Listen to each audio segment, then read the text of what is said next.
I'm very honored to introduce our Honorable Governor Garu, Sri Jishnu Varma Garu. Sir, we are very honored to have you here, sir. I request you to please address the gathering. Sri Sudha Narayan Murthy ji actually asked me, should I cut my speech short? So I told her, please don't do that. The hall is packed because of you. And one of the reasons I have come here is to listen to you. So please don't do that. Go ahead, give your speech. And it was a very inspiring speech.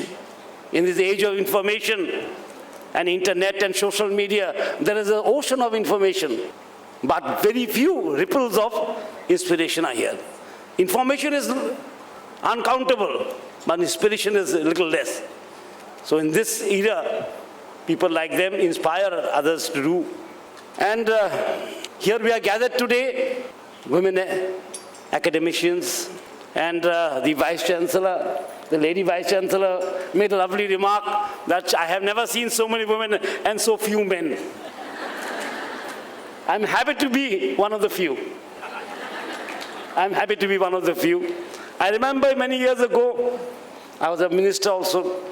So one day we had a meeting in Delhi, and Venkaiah Naidu ji was addressing the audience, and he pointed out, it was on rural development, he pointed out, as the Vice Chancellor also made a brief reference, that in the cabinet of the gods, Saraswati is given education, Goddess Lakshmi is the finance minister, Devi is the disciplinarian, she is the Shakti, she is given home, and defense has been given to Ma Durga. And when he finished this, and he said, if the heaven can do it, why can't earth do it? Swarg mein chalta hai, to kyun nahi zameen pe? And I was sitting on the stage and I saw a lot of women clapping, but few men were clapping. A lot of women were clapping, but only few men were clapping. But here it is. Today when we talk of women empowerment in India, as the Vice Chancellor, I'd like to share a very short speech, but very nice speech. I liked her speech. She said that the governor is a feminist. You don't require to be a feminist to support, the correct path. It is the Indian path. It is the Indian way of looking at things. When you look at things, the word feminist comes from a Western concept. And in India, we have always, idolized women who are non-conformists. Maybe Savitri, or Drupadi, Kunti, Mandodari, Tara. We have always idolized women who are non-conformists, who are rebels. Take, for example, Savitri. She fought with Yama. She fought with death, the god of death, to bring her husband back to life. That was the spirit of the women. As the Commissioner of Higher Education said, don't wait for change. If you wait, you'll keep on waiting all your life. And generations will keep waiting. She said in a very nice way, don't wait for change, be the change. And then change will come. And today India is changing.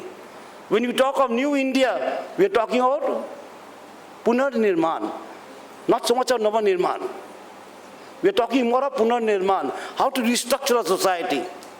If we talk of women academics, we had in our ancient times, women like Lopamudra, Gargi, Otri, who have made contribution to the Vedas, to the Holy Scriptures, who have inspired the human race, even after so many centuries and so many millennia going by. That was the women of India. We have to get back to the stage. In the Bhagavad Gita, when we talk of yoga, what Raja Yoga, Krishna teaching, Arjuna Raja Yoga, the highest form of yoga. And he says, in his opening remark, he says, Jnana Vijnana Sahitam. Where we can mix Jnana with Vijnana, that will be the Raja Yoga. That will be the highest form of human existence. That's why in India we don't only talk of educating the mind, we talk of educating hearts also. Education of the mind without educating the heart becomes quite useless. And that's why India is the leader in spirituality in the world today. As I said in my opening remark, that there is a lot of information. But how do I use that information for the betterment of my society? For that, you require education of the heart, to feel the compassion, kindness. Without that, you cannot bring the change in what you want to do. So it is very inspiring to see that so many ladies have come today, and to hear, all the ladies speak with such, dynamism and inspiration that there's very little for me to say. And I think the Commissioner of Education, I was hearing her speech, and it was more clearer because she was using the hand mic. She was talking about the Indian music, ragas, and the raginis, and the, swaras.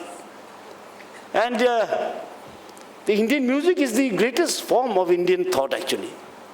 We say in Sanskrit, ekam sat vipra bahuda badanti.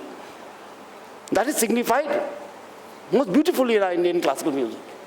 Ekam sat, the rag is one, the tal is one. But person singing that raga makes all the difference. On the Carnatic style, you'll see something different. In the Hindustani classical, you'll see something different. Raga Yaman is sung, in the Hindustani classical form, little different from the, though the notes are same.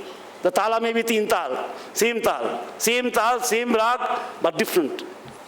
It signifies that even in rigidity, in harsh discipline, there can be flexibility. It's a beautiful form of through music to put that message across. In rigidity, in harsh discipline, you cannot move one swar from here to there. The raga yaman is finished. Yet, you can have flexibility. Ekam sat vipra bahuda badanti. The truth is one, but interpreted in many ways by knowledgeable men. When I say men, it comes to women also, by the way. So, it's the whole habit of saying it. So it is, that is the way Indian culture is, and feminism is growing all while, but in India, there is no new feminism. We just have to revert to our old ethos and principles instead of aping the West. We must take in jnana, vijnana sahitam. We must add science to knowledge. Any knowledge that is not scientific, we say it is not knowledge. Any spirituality which is not scientific, we say that is not spiritual in India. We have always had this mix of jnana, vijnana sahitam, because that is the highest form of human existence, we believe. So I would like to add that this program has brought to light many things, and you'll be discussing among yourselves also. And women of great stature have spoken from the dais, and ladies of great stature are sitting in before me. So this sharing is very important. This sharing is very, very important. In India, we have grown because we share. And we know what is ours. I keep telling people in my addresses or speeches that India is such a country that we have been 700 under foreign rule and 200 years again under British rule. But nothing has changed. They may have looted us, they may have plundered many places, but they were not victorious. Because this is the land of spirituality, of thought. This is the land not only of thought, this is also the land of science. This is the civilization that has blended science and spirituality together. This is a nation that has given the world that knowledge has to be scientific.